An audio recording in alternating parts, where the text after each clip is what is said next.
আজ ভীষণ ক্লান্ত লাগে, নিজেকে নিয়ে আর ভাবতে পারি না। যখন ভাবি আজ তো শিকড় আছে, কাল কি হবে,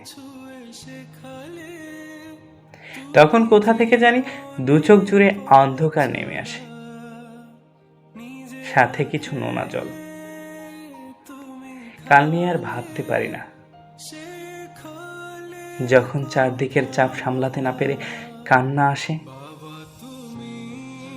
তখনই আমার আজীবন ছায়া দেওয়া গাছটার কথা মনে পড়ে। আচ্ছা, তাকে তো কখনো কান্না করতে দেখলাম না,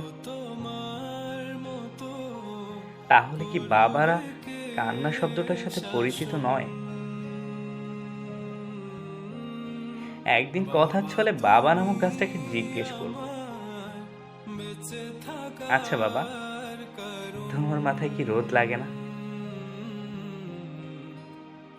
তুমি ঝড় বৃষ্টি ভয় পাও না? তিনি হয়তো নির্দ্বিধায় বলবেন,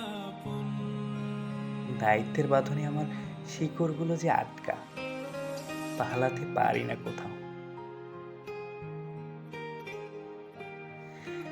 বাবা নামক গাছটা সবার উপরে থাকে তো, তাই আমরা কেউ উপরে তাকিয়ে তার কষ্টগুলো অনুভব করতে পারি না।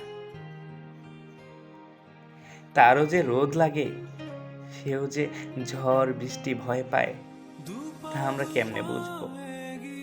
আমরা তো তার মুখের দিকে তাকাই না।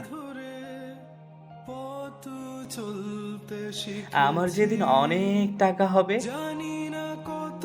সেদিন আমি তার মাথার উপর একটা ছাদ করে দেব।